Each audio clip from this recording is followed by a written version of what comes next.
Fred Friendly was the spiritual leader of all of this.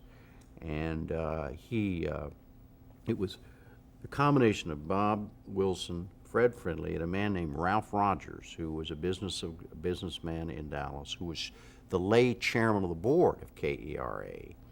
And those three men literally brought me into television.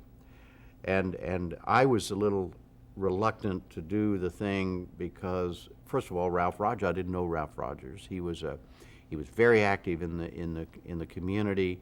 Dallas had a reputation, and I knew about it. Obviously, I'd been covering it about, they didn't like a lot of things going against the grain. Didn't like a lot of rain on their trains and stuff. And so anyhow, we went to New York. Ralph and I never called him Ralph. Mr. Rogers, Bob, and I went to New York and met with Fred Friendly and a man named David Davis. Dave Davis who was Fred's right-hand man at the Ford Foundation.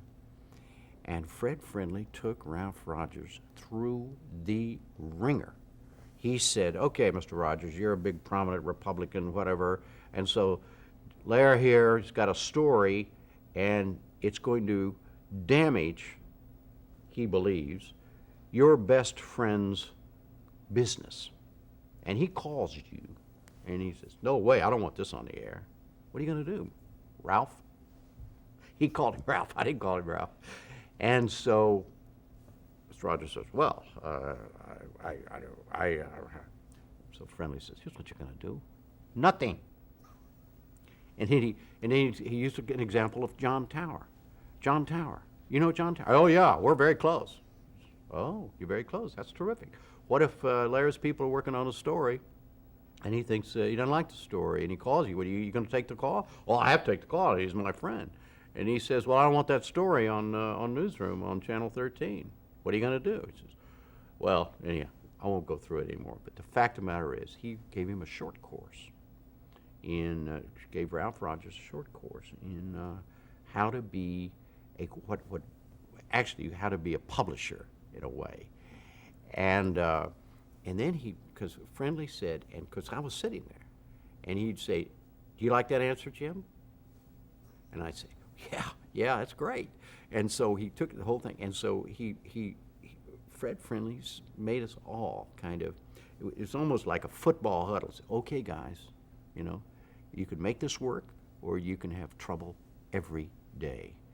And so I made a deal with Ralph Rogers in front of Fred Friendly and Dave Davis and Bob Wilson. And obviously I would always take a call from you, Mr. Rogers, but never before the fact. After the fact, you can call and rant and rave and beat up on me on anything we do, because so can anybody else, but never before the fact. And he said, okay. And to bless his heart, he did. He kept his word. He stuck to that. Yeah. On one occasion, he deviated, and I called his hand. I said, Mr. Rogers, you told me you weren't going to do this. He said, well, but this. I said, Mr. Rogers, think about it. You have now called me, and you have now asked me to do something. Then you have now. I said, it's hard enough to get it right. I gave him a lesson. I said, Mr. Rogers, it's hard enough to get it right in journalism without any outside influence. If you got the purest atmosphere in the world, you're still going to get it wrong occasionally. You're still going to make mistakes. You're still going to not check something that you should have checked and whatever. And anytime you introduce an outside factor of any kind, you increase the chances of getting it wrong. And that's what you just did now. And he said, okay. So that was it. And but it was Fred Friendly who created the atmosphere in which I operated, and we had some traumatic experience. This was in the early '70s. Dallas was going through terrific change from being what it had been to what it was becoming and what it is now, which is a very progressive, in my opinion, progressive, enlightened city. But it was a very painful process. And the newspapers, both of which I'd worked for both of them. I knew how they operated, and they needed Newsroom. They needed our little television program, because what they would do, some reporter for the Dallas News was working on a story and he's having problems getting it in the paper, all he just tells the city editor, I think Newsroom's got it. And of course, the city editor wanted to hear that, so he jumps up and he goes tell the managing editor. So anyhow, we helped create, I don't want to overstate this, and I don't mean this in any kind of one of my daughters would say braggy way, but we helped the journalism climate because we eliminated the kind of, oh, well, we can sit on the story for the good of the city. They could no longer sit on a story. And they were, I'm not talking about for political reasons or right-wing reasons or anything, just for everything suddenly, if you got it, you go with it. And we helped, just our presence. And a couple times we had to exercise it.